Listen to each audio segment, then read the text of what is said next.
Back now for the Being Wrong segment. Curt Carstensen here with Cory Hollenhorst. And Cory, we've had the conversation about a number of things so far, but now is the Being Wrong segment. So you get to explain to me and anyone that happens to watch or hear this something from your life that, looking back now, you can definitely say that you were wrong about.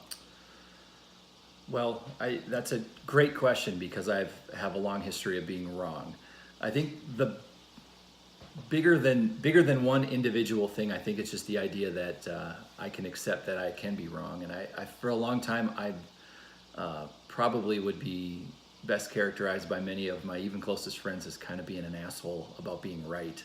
And in more recent years, I've been willing to accept that I am wrong and do have lots of flaws and probably can improve in lots of ways.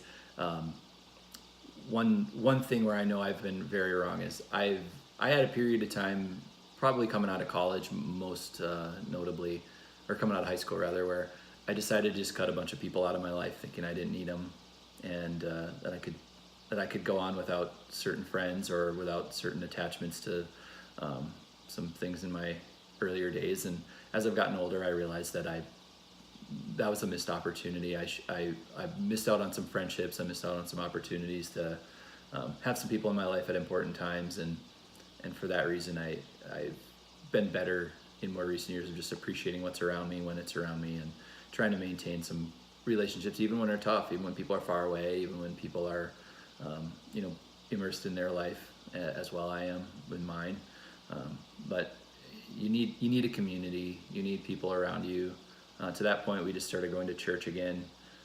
Took quite a bit of time off from that for a number of reasons that I've realized are probably wrong reasons. But you need a community. You need friends. You need people around. You need support. And I'm more willing to accept that I did not know well enough to keep that as part of my life for a long time. Going back 15, 20 years, it was to cut people out of your life. I think it was different. The ways of being in touch were different back then. For sure. So as you move forward now with this realization, what are you doing to actively maybe keep people in your life, even if you don't always have a ton of time for it? Well, it's kind of funny because I think when I made some conscious efforts to remove some people from my life and maybe to their benefit be removed from theirs. But for a long time, I loved social media. It allowed me to have this sort of passive connection to lots of people. And I thought for some reason that seemed to satisfy whatever I thought was meaningful to some relationships. But in more recent years, I realized that it just was a bigger disconnect. It kind of took us further apart. So I've made I completely got off of Facebook.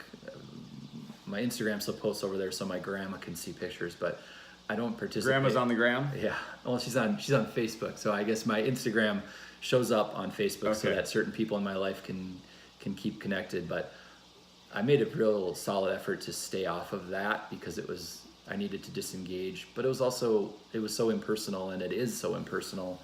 I decided that more important than just having these sort of fake passive relationships with lots of people was to try to actually have meaningful face-to-face relationships with people, make a phone call, try to stop by and visit. I travel. One of the blessings of my job is I travel the country, but I get to go to places where some of my very favorite people live.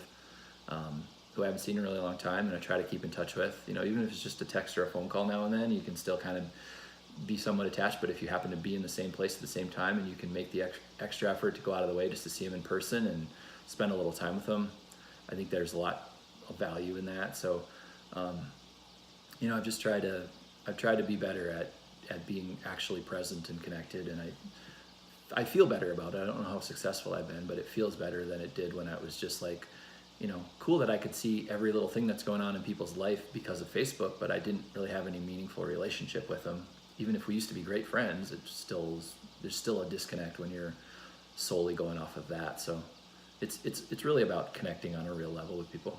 One of the biggest realizations I've had from the People I Know Show podcast that I created is, yes, I agree that you can kind of know what people are doing with their lives through social media, but this forces me on average, once a week to get together with someone, some people that I'm very close with already, and on occasion like someone like you that I haven't seen in a long time, maybe never would have had another reason to see each other. I don't know I'm going to see you again, but I feel like doing this today, we now share this, it allows us to be closer in some way, and this conversation gets to live on. And in this conversation, there's a few different things that I want to talk about with Cory, but I guess in brief, just recapping for the video audience, you have 4 kids. One of them has Down syndrome, and that's something that I don't know a ton about, and I don't think a lot of people know about. So I think you were able to bring a little information to the people that will listen to this episode. Hopefully. So please check out everything. The link's going to be attached to this video to listen to the episode. And this is where the Being Wrong segment ends, and this conversation today with Cory Hollenhorst ends. I really appreciate your time. Thank you. Good time. Thank you.